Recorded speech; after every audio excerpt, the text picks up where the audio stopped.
going back to the myth, I need extra qualifications to start from scratch. And I've seen it time and time again. You do not, right? You do not need extra qualifications, or you do not need to start from scratch, right? That's really crucial, because qualifications, they can be hugely valuable, don't get me wrong. I'm not against qualifications, but I always caution doctors when they use it as a delay tactic to actually getting on and doing the thing, right? Unless it's something that's essential that you cannot do the work without it. Hello and welcome to today's episode of The Power Shift. So I'm going to be talking about some myths that tend to come up again and again and again with doctors. I speak to many doctors every single day, and I see the patterns, right? And the things that we tell ourselves, which really stop us from really developing really impactful, influential careers in industry that we have full autonomy over, right? So I'm going to get started with these three myths, because at the end of the day, doctors are talented people. We are talented people, and there are so many. I can't even tell you. I've seen so many companies who are raising money, millions and millions and millions, with no single clinician insight in health tech, right? There's so much waste going on. And so as doctors, it's our duty to go and find those opportunities, because they will not advertise for us, right? So this is your responsibility, because at the end of the day, who wins? We all win. Patients win, society win, you name it. So let's jump into some of the myths that tend to hold doctors back from doing any of this stuff or delay the journey. So number one, the biggest one that comes up again and again. So for example, I had one of my prospective fellows I had a conversation with recently, who hugely qualified already, had their own private practice, also building a health tech consultancy on the side. And I said, well, how are things going? It's like, well, I'm not really sure about what I'm doing. I really want to develop more of a consulting presence in health tech and AI. And I think I just need to go and do a qualification in AI to really give myself the best chance of actually getting a job. Right. So I know a number. So we've got two fellows on our program who recently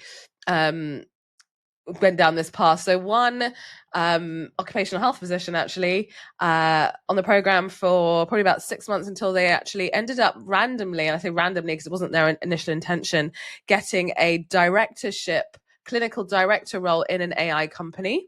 And another who was not a consultant level at all, like a registrar level, started in health tech, femtech, and then through their network landed a role in another AI company. So neither of them actually got any qualifications in AI, just to be clear.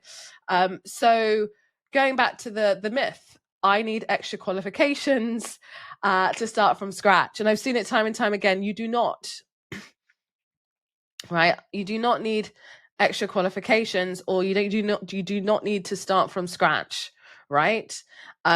That's really crucial, because qualifications, they can be hugely valuable, don't get me wrong. I'm not against qualifications, but I always caution doctors when they use it as a delay tactic to actually getting on and doing the thing, right? Unless it's something that's essential that you cannot do the work without it. And a lot of us tell ourselves that that's the case.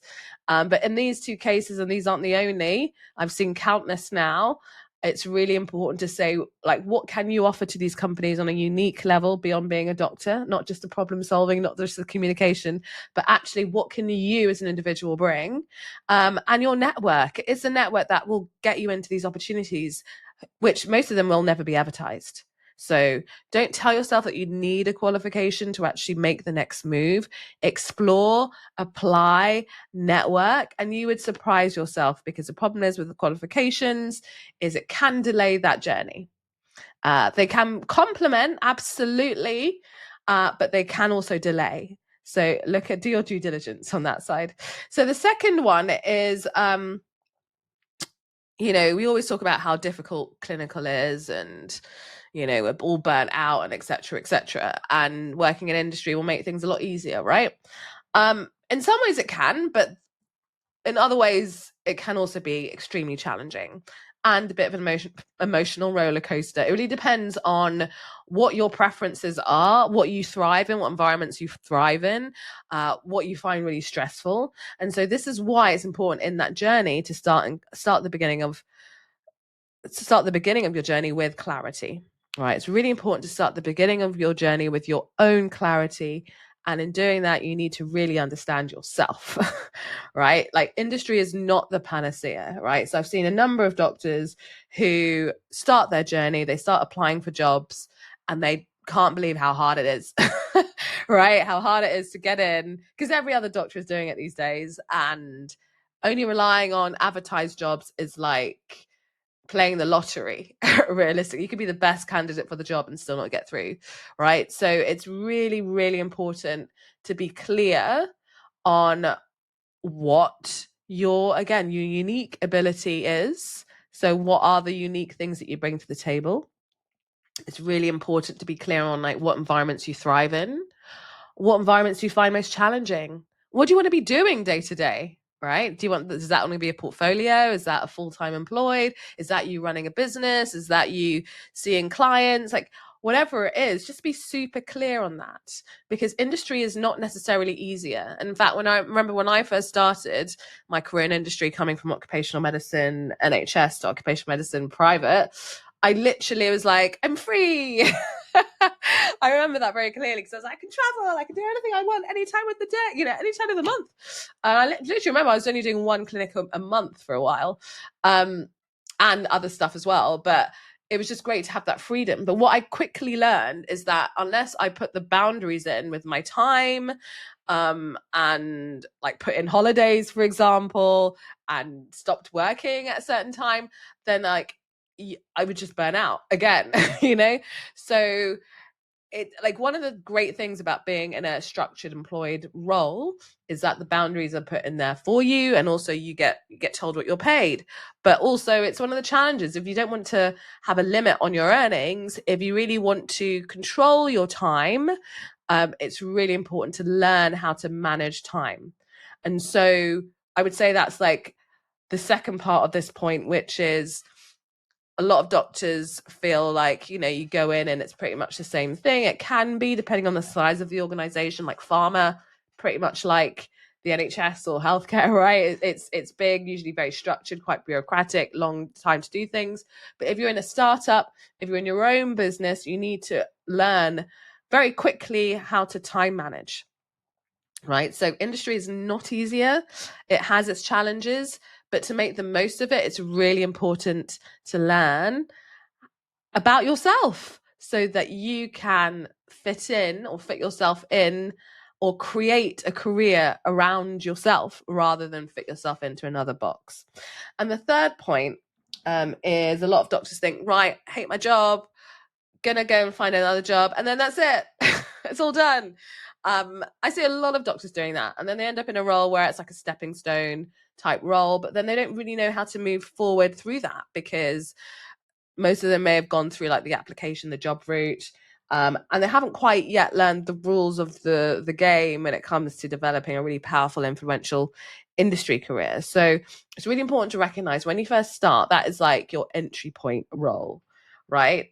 And you don't progress or get promoted by doing the same thing. And for most doctors, it's usually kind of something clinical related.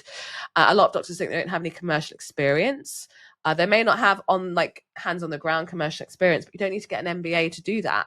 A lot of that is actually talking to the right people, being in the right environment, asking the right questions, understanding what the value of your role is in relation to the business goals, right? What return of investment is the business getting for paying you, right? What service are you providing, and how does that translate to their outcomes? Like, that is commercial, right? It's looking at that bigger picture through like a wider lens, as well as that impact piece. So when you do get your first role, or even your second role or third role, think beyond your job, think beyond your role, think beyond that opportunity, and always be looking like, what is the next step for you if you're someone that likes to grow? And a lot of doctors do, right? We love to grow. We love to be making an impact. So what is the next obvious step? And that could happen very easily within months. So I know one of our fellows, actually, same fellow, AI company, within months, they were moved to like a medical lead role, right, in this AI company. Non-clinical, but a medical lead within months. And it's quite a big company. So don't underestimate the power of, A, being yourself, but B, being curious about the commercial element without having to actually do a course on commercials, and enjoy the ride. Industry is like, it's so fascinating because it's so vast, similar to healthcare in general, and you get out of it what you make of it, and that's key, because no one's going to be handing you anything in industry. That's the difference. So just to go back with those 3 myths. 1, needing to start a qualification from scratch. Needing to start a qualification in general or start from scratch. You don't necessarily need that to move forward. It can complement your journey, but it's not, most of the time, it's not an essential piece, unless it's something like medicine, because obviously you need a medical degree. The next is industry. The myth is industry is easier. Industry is not necessarily easier. If you learn how to know yourself very well and create a career around yourself rather than fitting yourself in the box, it will be easier. And the third bit is, when you have landed an opportunity or a role, or even starting your business, that isn't the be all and end all. Like, industry is such a fertile ground for growth. So just make sure that you make the most out of it through your visibility, through your networks, and through really leaning into what makes you amazing, right? And that commercial piece, obviously. So I hope you found that episode useful. If you want to find out more about how we work with doctors in helping them to develop their industry career faster, go to doctorsinindustry.com and you'll get some more information there, and you may be able to apply, and I may see you on the other side. Take care.